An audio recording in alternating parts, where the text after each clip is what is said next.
ना कदे डर के गाया है ते ना कदे गा के डरिया है। पेश है तुहाडे दिलां दी धड़कन गायक सितारा।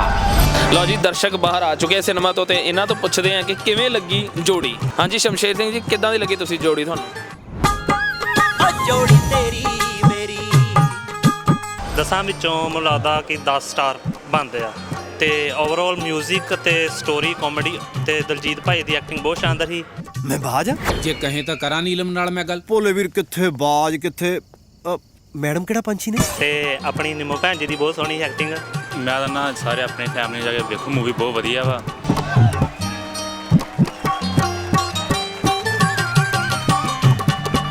ਮੈਨੂੰ ਲੱਗਦਾ ਕਿ ਇਹ ਬਹੁਤ ਸੋਹਣੀ ਇੱਕ ਫੈਮਿਲੀ ਮੂਵੀ ਹੈ, ਮੈਸੇਜ ਵਾਲੀ ਮੂਵੀ ਹੈ ਕਿ ਜਿਹੜੀ ਸਾਨੂੰ ਸਾਰਿਆਂ ਨੂੰ ਦੇਖਣੀ ਚਾਹੀਦੀ ਹੈ। ਮੇਰੇ ਵੱਲੋਂ ਮੂਵੀ ਨੂੰ 10 'ਚੋਂ 10 ਨੰਬਰ ਹੈ। ਵਧੀਆ ਮੂਵੀ ਹੈ ਜੀ, ਪੂਰੀ ਫੈਮਿਲੀ ਮੂਵੀ ਹੈ। ਗਾਣੇ ਬਹੁਤ ਵਧੀਆ, ਐਕਟਿੰਗ ਦੋਨਾਂ ਨੇ ਬਹੁਤ ਵਧੀਆ ਕੀਤੀ ਹੈ ਤੇ 10 ਆਊਟ ਆਫ 10 ਜੀ। ਤੁਹਾਨੂੰ ਬਹੁਤ ਵਧੀਆ ਲੱਗੀ, ਵਧੀਆ ਦੇਖਣ ਵਾਲੀ ਮੂਵੀ, ਇੱਕ ਵਾਰੀ ਜ਼ਰੂਰ ਸਾਰਿਆਂ ਨੂੰ ਜਾ ਕੇ ਦੇਖਣੀ ਚਾਹੀਦੀ। ਕੀ ਐਕਸਪੀਰੀਅੰਸ ਕੀ ਰਿਹਾ ਜਦੋਂ ਥੀਏਟਰ ਦੇ ਵਿੱਚ ਬੈਠਦੇ ਆ ਜਾਂ ਦੇਖਦੇ ਆ? ਇਹ ਹੈ ਕਿ ਭਾਜੀ ਵੀ ਟਰੂ ਸਟੋਰੀ ਆ ਹੈ ਨਾ, ਤੇ ਕਈ ਲੋਕਾਂ ਦੇ ਅੱਜ ਵੀ ਇਹ ਮਾਈਂਡ 'ਚ ਹੈਗਾ ਕਿ ਹਾਂ ਉਹਨਾਂ ਨੇ ਲੋਕਾਂ ਨੇ ਵੀ ਸ਼ਾਇਦ ਇੱਦਾਂ ਦੇ ਸੌਂਗ ਗਾਏ ਆ ਤਾਂ ਹੀ ਉਹਨਾਂ ਨੂੰ ਮਾਰਿਆ ਗਿਆ ਹੈ ਨਾ। ਪਰ ਮੈਂ ਕਹਿੰਦੀ ਜਿਨ੍ਹਾਂ ਦੇ ਮਨਾਂ ਦੇ ਵਿੱਚ ਹਜੇ ਵੀ ਇਹ ਵਿਚਾਰ ਹੈਗੇ ਉਹਨਾਂ ਨੂੰ ਇਹ ਫਿਲਮ ਦੇਖਣੀ ਜ਼ਰੂਰ ਚਾਹੀਦੀ ਆ ਤਾਂ ਕਿ ਉਹਨਾਂ ਨੂੰ ਪਤਾ ਲੱਗੇ ਕਿ ਹਾਂ ਅਸਲੀਅਤ ਕੀ ਸੀ।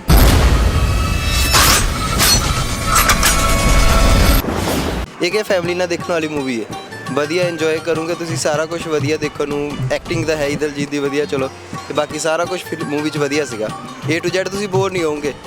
ਚਲੋ ਵੈਸੇ ਤੁਸੀਂ ਸਾਰੇ ਜਣੇ ਮਿਲ ਕੇ ਜੇ ਸਟਾਰ ਦੇਣੇ ਹੋਣ ਇਸ ਮੂਵੀ ਨੂੰ ਕਿੰਨੇ ਸਟਾਰ ਦੋਗੇ ਤੇ ਲੋਕਾਂ ਲਈ ਕੀ ਤੁਸੀਂ ਵਿਚਾਰ ਛੱਡੋਗੇ? 5